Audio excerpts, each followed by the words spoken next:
Hi friends, welcome back to my channel. This is Sharon from Mad Paper Crush, and today I'm going to be starting a new series where we're working in an old book to create a journal for ideas. So you may have seen other people do this. I've been wanting to do this for a while. I just want to have a journal that I'm not going to journal in, but I'm going to keep my ideas for different journals in. So how I do the pages, what kind of tags I make, what tuck spots and pockets and different things that you can put into a journal. I kind of wanted to start an idea book to start collecting those, because as I start new journals, I always want to go back and look and see what I might want to do or what I might be inspired by. So I'm going to make this idea journal from an old book. So today you're going to be watching part one, where we prep the spine and the cover of a book that you may have lying around, and then we put our signatures together. So let's go ahead and jump in. All right, to do this pretty simple project, you're definitely going to need a book, and I just found this book, which is The Best Loved Poems of the American People. There are no pictures or anything.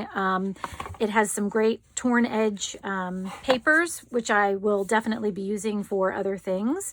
The signatures are glued in this one, not sewn. So I'll probably, have to use them just one side. A lot of times if they're sewn, I like to be able to use the full page of the signature to fold in another journal or something, but these will still be very useful. Now I picked this book because, number one, I like the cover, and I didn't want to get too crazy doing this cover, since this is just going to be an idea journal, a place where I can keep different ideas and inspiration for different journals and things that I want to make. I wanted something plain, but my other sort of requirement was that I wanted something pretty thick, because I want to be able to put as many ideas in here as I can. And I wanted to be able to, have something that would expand as I continue to get different ideas and want to put different things in here. So this spine is about 2 inches wide.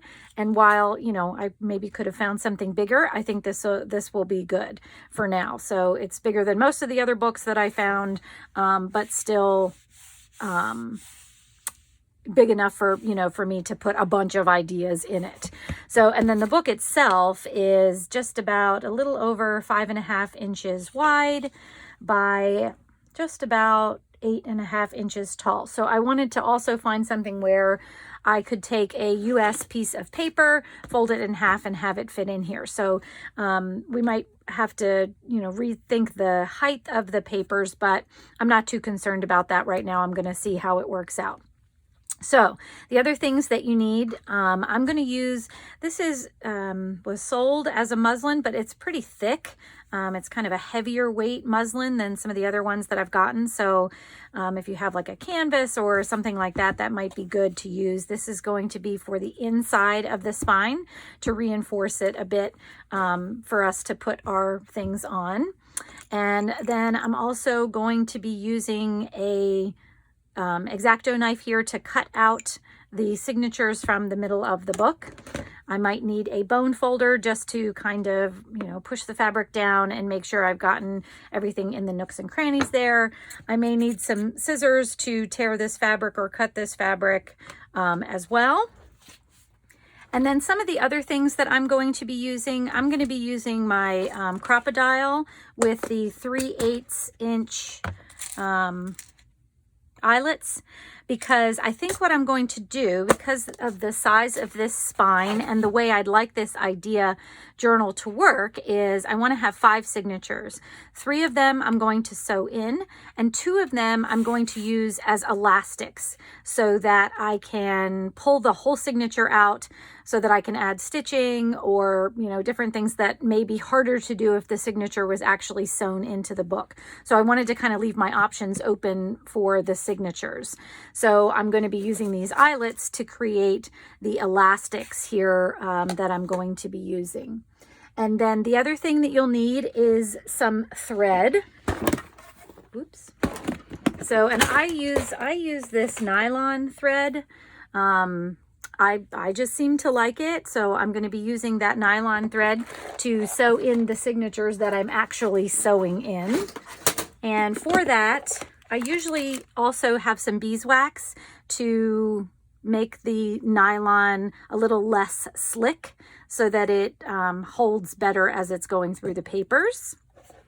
And then you'll need some needles, of course, to sew your signatures in. And I think that might be it for what we're going to do. So let's go ahead and get started. All right, let's go ahead and get the pages out of this book. Now, you've probably seen this done a lot of different ways and a lot of different times probably.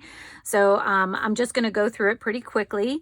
What I like to do is open up the book and kind of separate the signatures from the spine as much as I can, and then taking my X-Acto knife just very carefully going down the inside edge. And the reason I say carefully is because I want to be able to use the spine as it is. I don't want to have to cover the back of the spine, which certainly you could if the spine was already cut, or if you accidentally went through it, you could cover the spine with fabric or something else. So, but I'd like to try to use this spine as is if I can. So that came out pretty easily, you can see there. And then I'm just going to do the same thing to the back part here, and since it's already pulled away, I'm going to try and get it away as much as possible, because I will say in the past I have poked through the spine with my X-Acto knife, you know, causing a hole. So you don't want to do that if you don't have to. So here's my book block. I'm just going to go ahead and put this aside because right now we're not going to use it. And now we have our cover, and this is exactly what I was hoping it would be. So because it's in pretty good shape, all I'm going to do is reinforce the insides a little bit. Now, before I put the fabric down that I'm going to, so I was just going to use some of this fabric to reinforce the spine, I am going to just try to cut down some of the insides here. Now, you can use your big scissors. I think I'm going to try some littler scissors because I just want to pull away as much of this leftover paper and spine material as I can. So just do your best here, and the fabric's going to cover it up, but I figure a cleaner edge might be a little bit easier to work with. So, and once again, just be careful that you're not cutting through, you know, the edge of your spine, creating a hole there. And you could probably use your craft knife if you felt comfortable enough to do that. Like I said, I really am trying to be careful, so I don't want to do something that might cause this to break apart. And I think I did okay. All right, so let's clean up our mess here. And then we are just going to go ahead and get this fabric ready to go down. So I like the idea of maybe having it extend a little bit above and below my book, just to kind of give it a more rugged look. Now, once again, this is going to be an idea journal, but I think an idea journal should be just as inspiring as a journal you might make for, you know, to give away or to use for yourself for journaling. So that being said, I'm going to try to use things and do things with it that I would do in any other journal, just to keep it inspirational. So all I'm going to do here is I'm going to just kind of eyeball this from the top and the bottom. And actually, like, I love the way it's torn on this edge. And because I'm probably going to cover the front and back with papers, I'm just going to, I think I'm going to turn it this way because I like how this is torn. And then I'm going to eyeball where I want to tear it at the bottom. So I have it maybe 1/4 to 1/2 inch above the top there. And then I'm going to get my scissors out and just mark kind of where that's going to be down here. And then I just put a little 1/4 inch snip in there, and then I'm going to give it a tear. So I love fabrics that you can tear like that. Okay, so let's see how we did here.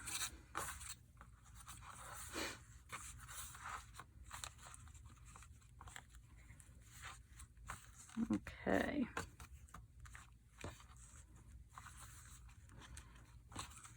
All right. And I guess it really doesn't matter which side I use, since I'm just going to cut. Now what I'm going to do is I'm going to allow the fabric to go over about 1 inch onto the back and front covers, so that we have enough to go down inside and then come up over onto the back and front of the cover. So and maybe I might even go a little bit more than 1 inch, because I want to be sure that as I push it down into the spine itself, that we still have a nice amount of fabric over on each side to hold it in place real well and give it some stability. So now this one, because I'm going to cover with paper, I'm just going to go ahead and cut this one up to the top there. And I like that. So let me get rid of these fabrics. Okay, so now what we're going to do is we're just going to get rid of some of these stray threads on the side, because as we cover it with paper, we don't want the sides to be that bulky. So I'm just gonna trim some of those off to make sure they're not real bulky when we get to that point. Okay, so this is what I want. I have to decide which side I want facing out and which side I want facing up. It looks like I missed some on this side. I think we're good. Okay, so now I'm just going to use my glue, my Fabri-Tac glue, and I'm going to glue just the middle to start with. So I'm going to glue down the middle, and I'm not going all the way to the edge because I kind of like the idea of the top and bottom frayed edges sort of not being attached to the spine. So I'm just going up to about 1/4 inch above. And now what I'm going to do is take this fabric and fold it in half so that I kind of know where the middle is. And then I'm going to eyeball putting it down in the middle and then letting it fall open here. And as I can see, I didn't quite do that very well, but that's okay. All right, so let's go ahead and we're just going to make sure it is pressed down in the middle, nice and flat. And then I'm going to make sure the edges are in here. And now here's where, if you would like to use a bone folder, you could, just to make sure it's flat, but then also into the edges as much as possible. Okay, and I think that's looking pretty good.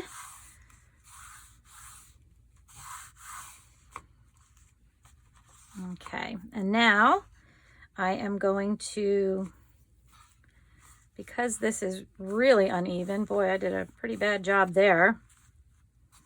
I think what I'm going to do is just trim the sides down a little bit so that when they stick out of the top and bottom, they will stick out evenly. So this one, it must not have been a square piece of fabric. So I'm just going to try to cut this one and make it straighter.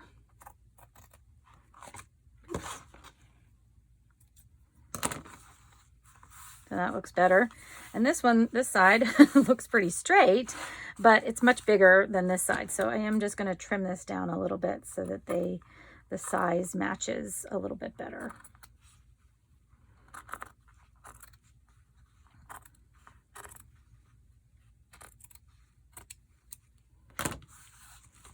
And that looks pretty good. So now I'm down to about 1 inch, which is pretty much what I wanted on both sides there. Okay, so the glue now is pretty dry on the inside. We can go ahead and glue the outside edges down. And I'm just going to kind of make sure I have some right along the edge and then out about that inch here. And once again, we're going to be covering this with papers. So it doesn't have to be perfect,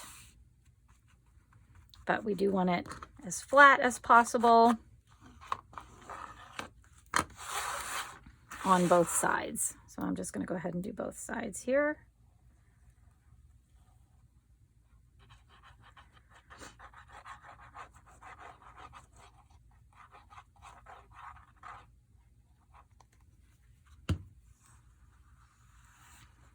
And I'm trying to make sure I'm not pulling the fabric out of my little notches here on the side of the spine, so that we still have nice range of motion to close and open the book when it's done here. So, and now I'm just going to go back, and anything I've missed towards the outside edge, I'm just going to try to get glued down there.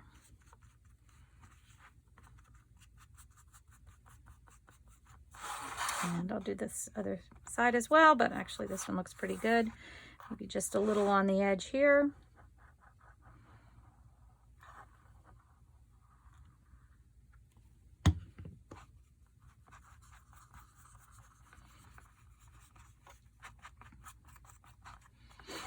Okay. Then once you feel like you have everything glued down really well, and all of your nooks and crannies kind of creased and put into place, we can go ahead and put this aside to dry. Okay, while my book cover is drying, I decided to get together some pages for the signatures. So this is totally subjective. You can do whatever you want here. I'm just going to kind of show you what I've brought together for this. So the first thing that I have is just a bunch of envelopes. So some of this is junk mail envelopes that I'm trying to recycle. Some of these are just some tea-dyed note card envelopes. And then I also have these brand new vellum envelopes. So I wanted to put one of those in there. And once again, I'm trying to have a different variety of things in my idea book so that I can always be inspired or remember maybe what I did at one time or something like that. So then the next thing that I have is book pages. So I love including book pages in my book. I especially love using book pages from the book that I'm using in the cover. So because the book that I'm using for this cover is glued and not sewn in here, I may find a way to incorporate some of these pages, by collage or something like that, but they're really not going to go into the book the way I really want them to. So I probably won't use them in the actual pages of the signature that we're putting together. So these are some book pages from a relatively old book. This one, I think it was from the 70s or early 80s or something like that. So it's just flowering shrubs, but I love the way it looks. They're very sturdy pages, so they'll sew in nicely using a whole, page from one of the signatures in there. So I pulled a couple of these out. This one has a little bit of tear, so I might, reinforce that. But this is also a good example of, ways you can be sure you can use your book pages and things, even if, they don't come to you perfectly. And then I have, just a third one here. So a couple of book pages. And then I also have some book pages with no pictures. So this is another book that is relatively old. It has a nice feel for the paper. It was a sewn signature book, so I was able to pull these out nicely to be able to use in the book. So I pulled a couple of those out because I thought they would be fun.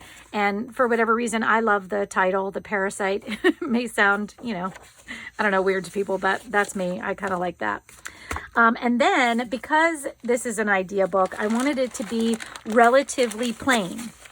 So I pulled out just a bunch of different coffee dyed papers, and I forget how many I have here, but I have a whole bunch, and they're different shades. They're just from, my old stack, things that maybe didn't get coffee dyed too well. I'm just kind of putting all of these in here.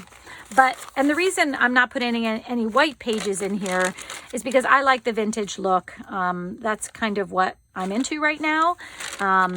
So I wanted to keep this kind of vintage style throughout. So everything's, you know, coffee dyed or aged itself in here. And then I also grabbed some scrapbook paper just from, you know, different scrapbook packs and different things that I have. So I have some cardstock, so some heavier paper. Now all of this I have tea dyed or coffee dyed as well. But I have some cardstock, and I, like for this one, I cut it down to about 8.5 inches tall so that it would fit into the book. This was a 12 by 12 piece, but I kept all my scraps, of course. So this was this size page, and I cut it down so that it would fit in there. But then, like, I have this one that I just cut down actually to 11 inches so that maybe we could fold it up and create a pocket for the page. So I did a couple of those where I just cut them down to the length. I figured we could use them in different ways. And then some other ones that I, once again, cut down to 8.5 tall to make sure they fit in to the book okay. But I have all different things to do there. And then I also grabbed some coffee dyed lined paper. So this is just some composition notebook and then some loose leaf papers from different notebooks and things like that that have been coffee dyed that I thought would be fun to include. And then I have a couple more book pages that I wanted to include. I have this giant book of castles, and I absolutely love it. So I have been pulling pages out of it. I just cut this one down because, you know, this was the full signature, but I can't, well, I mean, I'm sure I could figure out a way to get it into the journal attached, but I wanted to cut it apart so that I could make sure to take advantage of the pictures as much as possible. But these have lots of wording on the other side, so they'll be good to add things to the pages for my idea book. And then I have these. These are more sort of flowering plants. This is another book that I have that I really love. It has all sorts of illustrations, but then some color bits throughout that I really love. And once again, some words, but I'm good with that because I know I'll be covering them up. But I just love the different colors on these pages. So I grabbed a couple of those. And then I also have an old ledger. Well, it's not that old. I think it's maybe from the 60s, I think. I don't even know if there's any dates on here. Oh, no, 59. So, yeah, pretty old. So I just took a couple of pages out of there as well because I thought this would make a fun addition to my idea book. So that's all I grabbed. What I've decided to do is 5 signatures. And so I think I have enough pages to do 7 pages per signature, which is kind of a lot, but I'm going to see how I think it's going to work out. So now that I've pulled them all of these pages that I think I'm going to use, I'm going to separate them out into signatures. And I'll just put this on fast motion so you can kind of see what I do to put them into signatures and get them ready to go.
Okay, so I kind of have all my signatures together, and these pieces are really big, so I'll just kind of show you what I have. So for each one, what I do is I lay out my first piece, my first page for each signature in a pile so that I know, okay, I have my 5 signatures set out. So 1, 2, 3, 4, 5.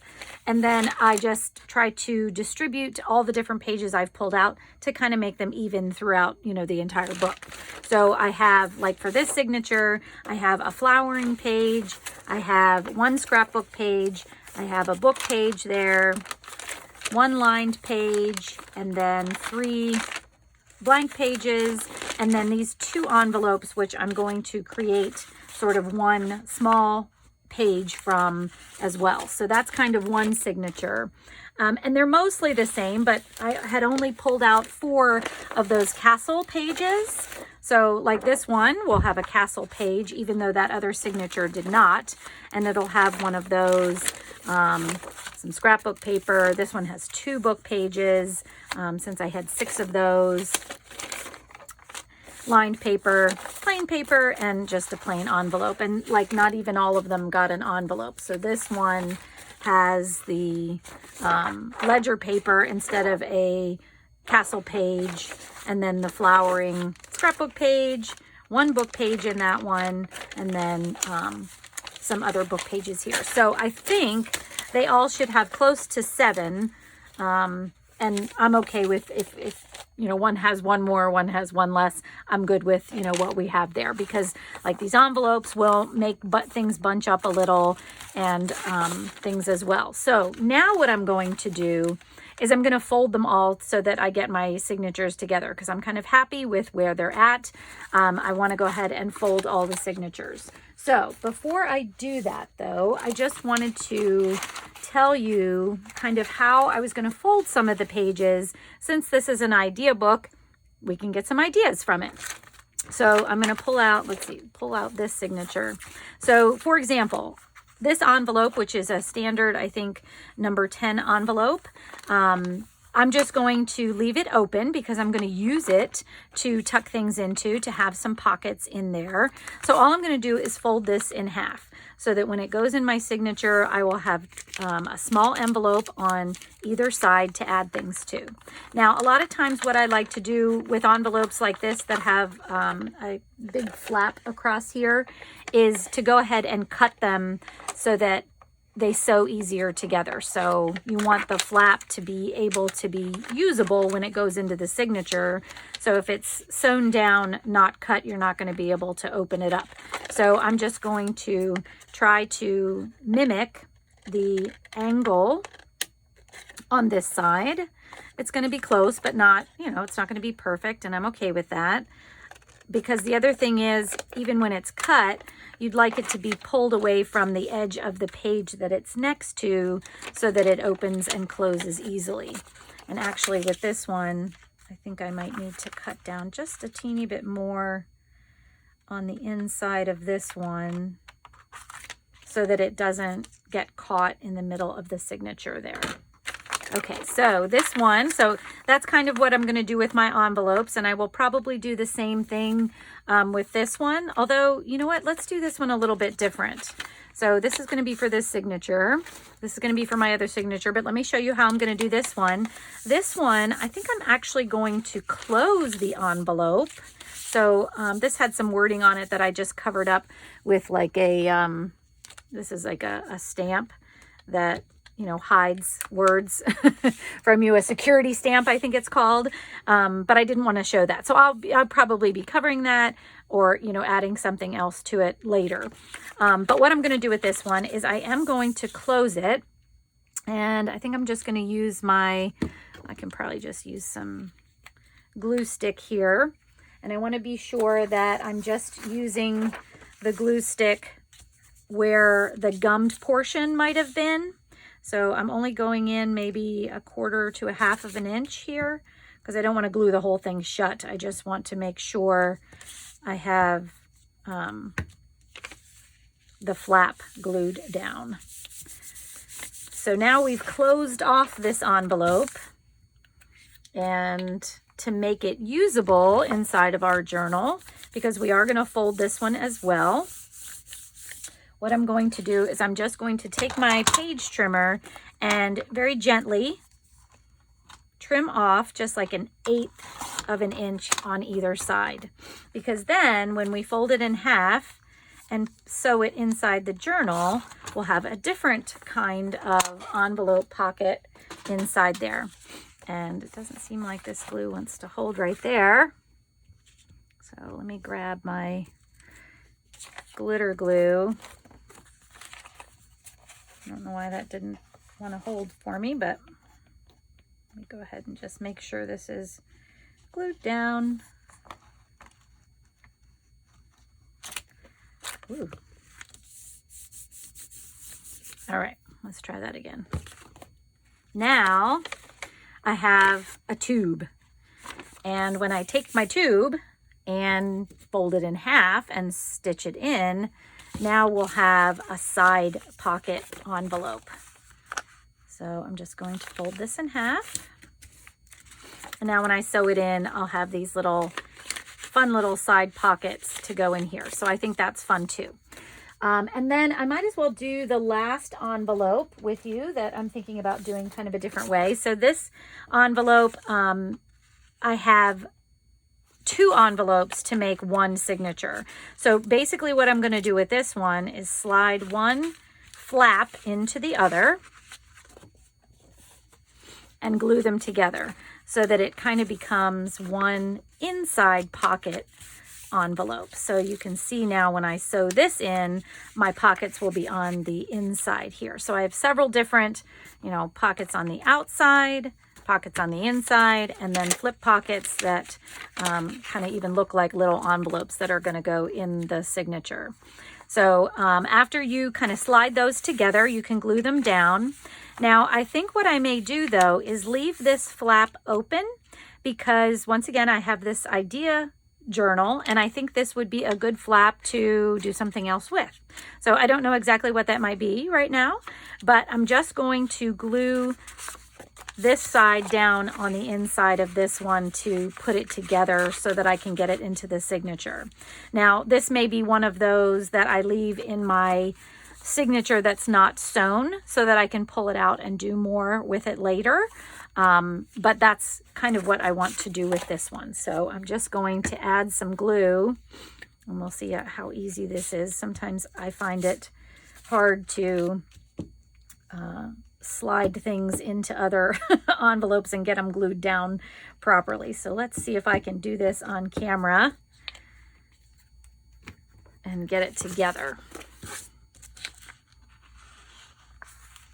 Well, that wasn't too bad. I wanted to make sure I get it all the way to the edge. So that's pretty good. So what I'm just going to do is I'm going to take my bone folder and just make sure it's kind of touching there and going to glue nicely for me. So there we go. We still have our flap over here, but I may use that for something. I think that would be something cool to add on to this one after we, get our journal put together. So I'm going to leave that one like that. Find what signature I had that one on.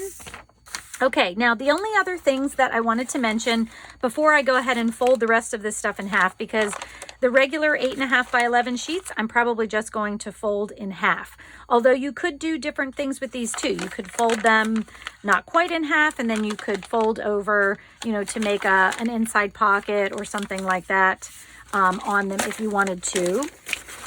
But the ones that are bigger, like this one, for instance, what I want to do is I want to fold it at the halfway mark and then do that, fold over so that I can either make a pocket or a tuck spot or something with that extra piece that's sticking out. So you don't always have to cut them down perfectly to size, which, I kind of like as well. So I am going to get my scoreboard out because it's easier to measure and score right away. So let me find my little score thingy. Not there. There it is. It's too small. Okay. So what I'm going to do is, so this one, I think this looks like it's probably about 13 inches or maybe even 13.5 inches tall. So what I'm going to do is fold at what I know is the halfway mark.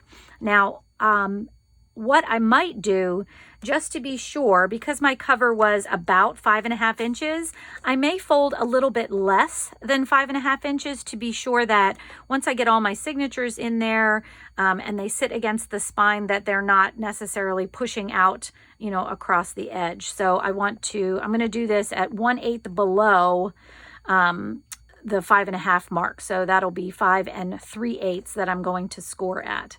I'm going to use the bigger side of my scoring here. So I'm just going to try to score without going off the rails, which I kind of did in the beginning there, but let me do that again. This is pretty thick ledger paper, which I absolutely love, but you have to score it a couple times to make sure you get a nice crease there. Okay, so now I can fold this in half. And I have my, you know, this is the part that will sew into the journal. And then I have this little bit left over that I could make a tuck spot or a pocket or something like that. So now I don't need to measure it anymore because I know where the edge needs to be. I don't want to go any further than that. So I could go right to the edge or in a little bit, which I'm probably going to go in a little bit. So I like to be a little bit more safe than sorry on something like that. But now you can see this is going to be my page with my ledger book, and I didn't even have to cut it down. But certainly if you have wonderful, these are, like I said, these are such wonderful pages. If you had something like that and you did cut it off, this would be great for collage or a tag or even a separate pocket in and of itself, you know, in the journal by itself. So, all right. So now the other page that I had that might be a little bit, no, that's not one. Might be a little bit, you might wonder what I'm doing with it. So let me grab one of the other signatures real quick. I'm trying to keep them all together. Okay, so this was the signature where we had that envelope that we made. And I have this piece of paper that I cut down to a little bit less than 11 inches tall. Or I'm sorry, this is going to be wide. So it's going to go into my journal like this. But then what I'm going to do is I'm going to fold it up to create a pocket on the bottom. So let me show you what I mean so that I'm making more sense. So I have my width as a little bit less than 11. So my book is about 5.5 inches wide. I know that my pages, I don't really want them to be any longer than 11 inches so that when they're folded in half, they'll fit inside the cover nicely. So I've cut this one down just a little bit less than 11 inches so that I know that I will be able to do that successfully. So now my height, because my cover is only going to be 8.5 inches, only goes up to here. So what I'm going to do is I'm going to make a mark, and actually, since I want this to be the top, I'm going to put this at the 0. And then I know that my book is 8.5 inches tall. Once again, I'm just going to go 1/8 inch below that. So I'm going to make my score mark at 8 3/8 inches on this side, all the way down. And this is lighter scrapbook paper, even probably than that ledger. But I'm still just going to do a couple of marks to make that work the way I want it to. And whenever you score, you want to fold the opposite direction. So I've made like a dip, a valley, and I want to fold to make that a hill. So I'm just going to fold this up like this. So now you can see we'll have a perfect place to make a little pocket in our signature once we fold this in half. So I'm going to fold this in half to kind of show you what it will look like inside the book. So now when it goes, this will be where I sew in the signature, and then I will have these two pockets on either side that I can, you know, either sew or glue or something like that. So that's another neat little trick that you can do when you have your papers that aren't the exact sizes of your book. So now what I'm going to do is I'm just going to go ahead and fold the rest of my pages for my signatures to get them all together. And I'll probably be doing a combination of all of these things that we had seen here as I go. So I'm going to start folding. If you have yours ready to go, I hope that you'll start folding, and I'll see you back here when you're done.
Okay, signatures are all folded, and I haven't put them together yet because I just wanted to go through that as well.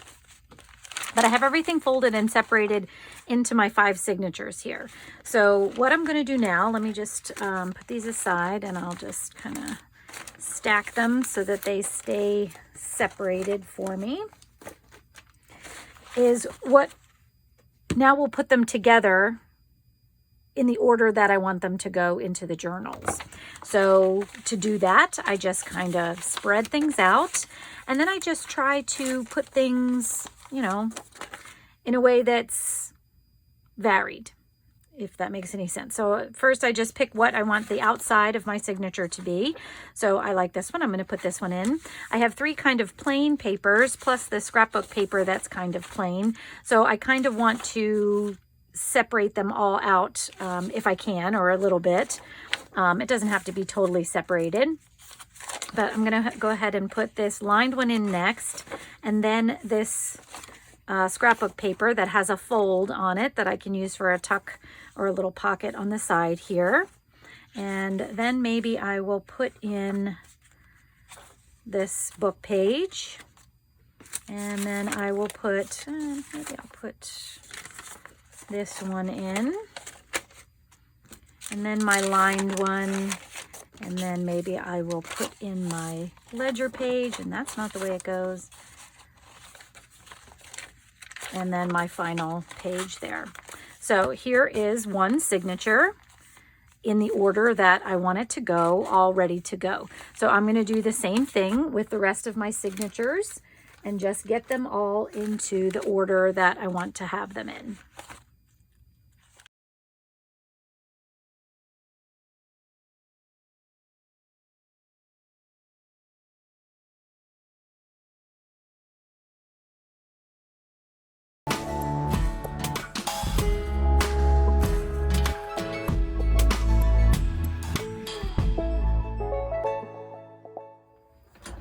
Okay, just a couple quick notes about my signatures.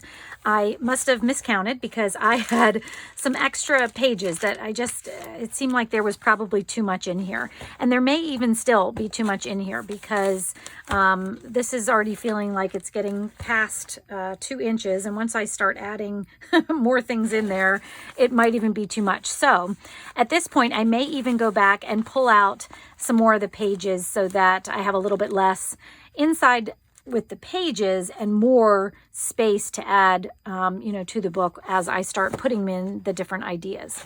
And the other thing I wanted to mention is this signature.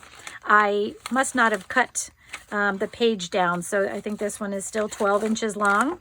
So I'm just going to go back and make sure that, all of my pages are the right length and things. So before I do that though, I just wanted to grab the cover so that we could kind of start getting an idea of what's going to happen here. So I do need to cut down that one signature, but you can see here, as I put all the signatures in, they line up just about perfectly, except for that one that I have to cut down. And the size, the top and bottom is also really good. I have a feeling that, like most journals, I'll have some stuff sticking out the top and out the sides as after we go, tabs and textiles and different things like that. But you can see this signature when I lay it down. Actually, you probably can't see from that side, but when I lay it down, it doesn't lay completely flat. It is already, starting to alligator out a bit for me there. So I may go through and just pull out another 1 or 2 pages from each signature to lighten the load just a little bit so that I have more room to add things to the journal after I get it completed. So I'm going to cut that down. And then I'm going to pull out a couple of those pages, and then we'll be ready for the next step.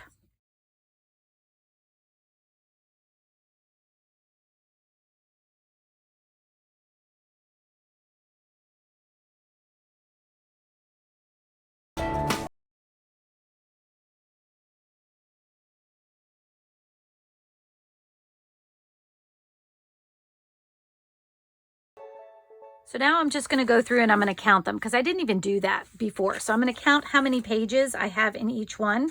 And normally when I count, I don't count the envelopes or the small size pages. They do add bulk, obviously, but I don't count them as part of my page count. So I'm just going to say this is 1, 2, 3, 4, 5, 6.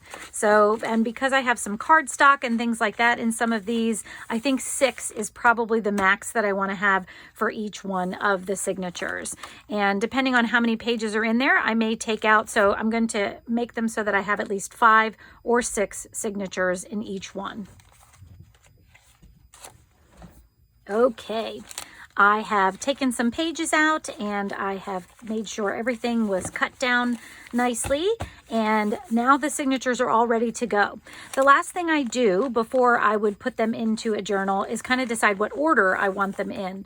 So because they're pretty much the same, even though they're in a different order, I will just decide, you know, which ones I want first. And this is just how I do it, but what I try to do is, you know, like these two are kind of dark, so I may just, you know, put these in between some of the other ones. So I think I'll have that one go last, this one, whoops, will go after this one, and then I'll have this one in here. So that's just how I do it. It's, you know, kind of a random way to do it, but you can do whatever you want here. So as I think about what pages will be, you know, back up against each other, that's kind of, you know, what I'm thinking about. So, you know, this was a light page against a dark page, and I like that, but you could do it any way, you know, that you wanted to.